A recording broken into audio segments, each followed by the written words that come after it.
नमस्कार विद्यार्थियों, मैं देवेंद्र पारिक स्वागत करता हूं आपका जीके बाई डीके चैनल पर। विद्यार्थियों, पिछले वीडियो में जब सिंधु घाटी सभ्यता के बारे में मैंने पढ़ाया था, उससे मैंने सिंधु घाटी सभ्यता के महत्वपूर्ण स्थलों के बारे में बात की थी, उनकी शानदार ट्रिक भी बताई थी। उसको आप प्लेलिस्ट में जाकर के देख सकते हैं, इसका मैं डिस्क्रिप्शन में लिंक दे दूंगा। अभी आज जो है हम उसके दूसरे पार्ट में चर्चा करेंगे।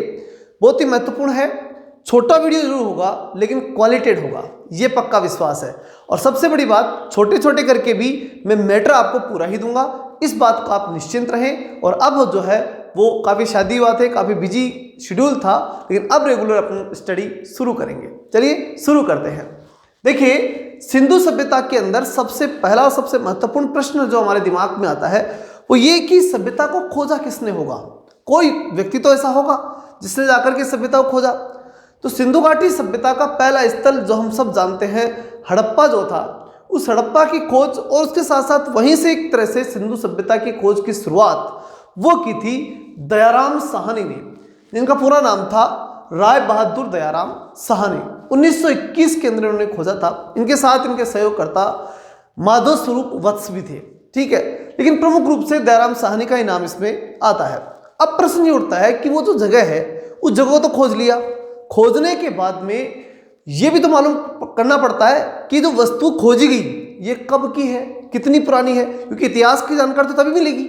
अगर हमें उस वस्तु की और उस जगह की ऐतिहासिक जानकारी लेनी है तो हमें वहाँ की वस्तुओं की ऐतिहासिकता का प्रमाण होना बहुत जरूरी है। और वो सिर्फ एक पद्धति से होता है, और वो है कार्बन 14 पद्धति, जिसे C14 पद्धति के नाम से भी जानते हैं। ये पद्धति दयाराम साहनी और उनके सहयोगियों ने काम में ली। अब लेने के बाद में उन्हें मालूम पड़ा कि सभ्यता कितनी पुरानी है। और कब बताई उन्होंने देखा कि यह सभ्यता 2350 से 1750। अब यहाँ एक फैक्ट जो है वो थोड़ा सा परिवर्तित देखने को मिलेगा। कई किताबों में आपको 2400 से 1700 और कई में आपको 2350 से 1750 मिलेगा। यहाँ घबराने की कोई आवश्यकता नहीं है। जो भारत का गजट है वर्तमान में, उस गजट के अंदर तो 2400 से 1700 BC है, ठीक है, यानी बिफोर क्राइस्ट, मतलब ईसा पूर्व। लेकिन जो पुरानी किताबों में चला आ रहा है वो है 2350 से 1750। अब आप कहेंगे सर ये दोनों ऑप्शन में आ गए तो घबराने की कोई आवश्यकता नहीं है। आप उसमें 2350 1750 कर दीजिए। जो प्रश्न आते हैं एग्जाम में वो पिछले क्वेश्चंस को उठा के आते हैं, और पिछले क्वेश्चंस में ऑप्शन यही है, ये है ही नहीं, तो इसलिए ज्यादा टेंशन की आवश्यकता भी नहीं है।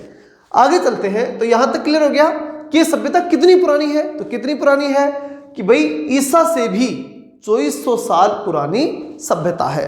अगला प्रश्न आता है कि अगर ये समय था तो इसे हम किस युग में रखेंगे, इतिहास के किस युग के अंदर हम इसे रखेंगे। तो इतिहास का वो युग होगा आद्य ऐतिहासिक युग, प्रोटो हिस्टोरिक युग, या फिर हम इसे डाल सकते हैं कांस्य या कहें कि ब्रॉन्ज युग के अंदर भी हम इसे रख सकते हैं। तो प्रोटो हिस्टोरिक काल, अंग्रेजी नाम अच्छे से याद रखिएगा, प्रोटो हिस्टोरिक काल जो है उसके अंतर्गत इसे रखा जाता है। अगला देखते हैं हम विधिवत घोषणा। मतलब ये कि जब राय बहादुर दयाराम साहनी ने इसकी खोज कर ली तो उसके बाद जब इसकी विधिवत घोषणा की गई, भाई घोषणा तो करनी पड़ेगी ना, कोई अधिकारी तो होगा, ऐसा तो नहीं ये तो कर्मचारी थे उस समय, लेकिन उस विभाग के मुखिया कौन थे उस समय। तो उस समय भारत सरकार के पुरातत्व विभाग के महानिदेशक जो थे वो थे जॉन मार्शल, ठीक है।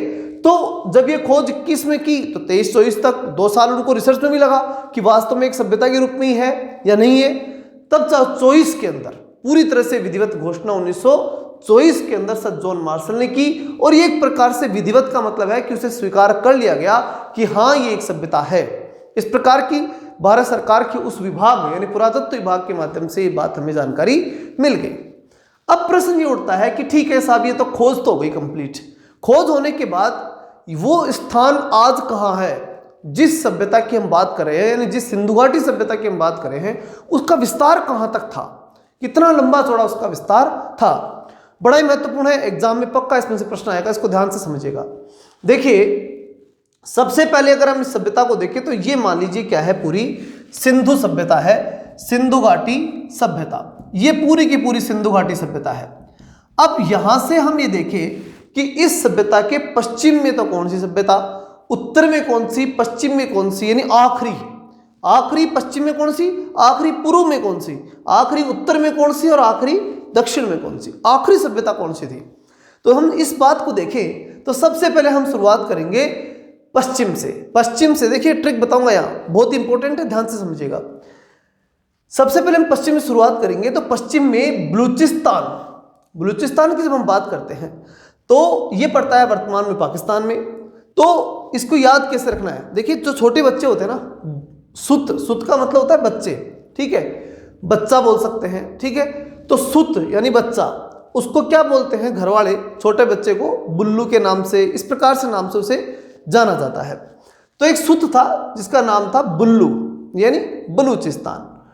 फिर वो जो बुल्लू था उसको दासी को खिलाने के लिए दे दिया कि भाई दासी जो है वो उसको खिला लेगी, तो दास को, ठीक है। तो सुत जो बच्चा है जिसका नाम बुल्लू है उसे दास को दे दिया गया खिलाने के लिए। तो याद कैसे रखेंगे, सुत कांगेडोर, सुत हो गया, ब्लू यानी बलूचिस्तान हो गया, और दास को दे दिया मतलब दास नदी हो गई। ये तो हो गया पश्चिम का, पश्चिमी पुरा स्थल हो गया आखिरी, जहां से आगे सभ्यता नहीं बढ़ी। फिर हम बात करते हैं दक्षिणी पुरा स्थल, जहां से आगे ये सभ्यता नहीं बढ़ी। आखिरी स्थल कौन सा था, तो वो था दायमाबाद। अब दास ही ने किसको दे दिया, या दास जो था उसने किसको दे दिया, दाई को दे दिया। दायमाबाद उस बच्चे को किसको दे दिया, दाई को दे दिया। तो दायमाबाद, अहमदनगर, ठीक है। तो उस दाई को अहम आ गया, अहंकार आ गया, उसने राजा की बच्चे को जो है गोद में ले लिया। तो दायमाबाद, दाई जो है उसने, उसको अहंकार आ गया, अहम आ गया। और महाराष्ट्र, वो दाई कहाँ की थी, महाराष्ट्र की थी उस, और दाई कहाँ ले रखी थी, अपनी गोद में ले रखी थी, तो गोदावरी नदी। तो दाई अपनी गोद के अंदर लेकर के अहम कर लेती है और वो महाराष्ट्र, और ये इस प्रकार से जो है वो महान ही होती है। वो दाई मान लीजिए, वो बच्चे महान होते हैं जिनको इस प्रकार की दाई मिलती है जो गोद में उनको खिलाती है, उनका पालन पोषण करती है। छोटी बड़ी बात नहीं होती, ये बहुत बड़ी बात है। तो महाराष्ट्र, ठीक है ना, ये महान राष्ट्र में ही संभव है कि दाइयाँ जो है वो बच्चों को पालन पोषण करके उनका डेवलपमेंट करती हैं। तो महाराष्ट्र हो गया, दायमाबाद, अहमदनगर, महाराष्ट्र, गोदावरी नदी, ये भी याद रह जाएगा। अब हम बात करते हैं पश्चिमी पुरा स्थल की। पश्चिमी पुरा स्थल में कैसे याद रखेंगे, आलमगीरपुर, जिला मेरठ, उत्तर प्रदेश, और हिंडन नदी। अगर आपने मेरा पिछला वीडियो देखा है तब तो याद करने की आवश्यकता नहीं है, क्योंकि उसमें मैंने बताया था कि आलम गिरा हिंडे से यज्ञ में, ठीक है। तो आलम गिरा हिंडे से, इतना तो आप ऐसे भी याद रख सकते हैं कि कोई व्यक्ति जो था, यानी वो जो बच्चा था, उस बच्चे को ही आगे बढ़ाते हैं हम यहाँ से, कि वो बच्चा जो था उसको क्या किया कि हिंडे पर, यानी झूला जो है उस झूले के ऊपर बिठा दिया, ठीक है भाई, खिलाने के लिए झूले पे बिठाना ही है तो हिंडे पे बिठा दिया। अब वो बच्चा क्या था कि उसने रट पकड़ ली कि मैं तो नीचे उतरूंगा, मतलब मेरठ, और रट पकड़ने के बाद में वो नीचे उतर गया। उतरते ही वो क्या हो गया, आलम, आलम का मतलब गीला, आला गीला, आलम और गिरपुर, तो आला गीला हो गया यानी गीला हो गया, पानी उसके लग गया। तो आलम गिरपुर, जिला मेरठ, उत्तर प्रदेश, और हिंडन नदी, ये इसका क्या हो गया, पूर्वी पुरा स्थल हो गया। लास्ट जो आती है वो है उत्तरी पुरा स्थल। अब उत्तरी पुरा स्थल की जब हम बात करें तो ये बहुत ही शानदार और छोटी सी ट्रिक है कि जब ये बच्चा रोने लग गया, यहाँ पर बच्चा गीला हो गया, नीचे उतर गया हिंडे से, रोने लग गया। अब रोने लगा तो उसको चुप करना था, तो उसको क्या दूध पिलाना था। अब माँ तो यहाँ है नहीं तो क्या करे, तो माँ नहीं है तो क्या किया कि चावल का जो मांड होता है, चावल को जो पानी निकलता है, चावल को भिगोने के बाद में, उसको उबालने के बाद जो पानी बचता है उसे मांड कहते हैं। तो उस मांड को और चीना यानी थोड़ा सा चिनाब, ठीक है ना, थोड़ा सा क्या लिया, चीना सा क्या लिया, मांड ले लिया। मांड का मतलब होता है चावल का पानी, और वो उस बच्चे को पिला दिया और बच्चा खुश हो गया, ठीक है। तो चिनाब, मांडा, अखनूर, ठीक है, अखनूर जिला है वहाँ का, और कहाँ पड़ता है, जम्मू कश्मीर। इस प्रकार से ये जो 4 प्रमुख स्थान हैं, ये 4 वो बॉर्डर हैं जहाँ से सिंधु घाटी सभ्यता आगे नहीं बढ़ी। आखिरी पुरा स्थल चारों कोनों के यही है।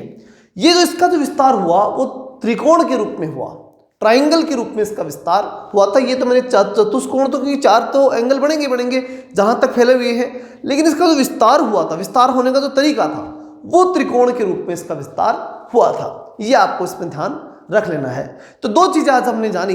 पहली चीज हमने क्या देखा कि इसकी खोज किस प्रकार से हुई थी सभ्यता की, और दूसरा हमने जाना कि सभ्यता का विस्तार कहां तक है।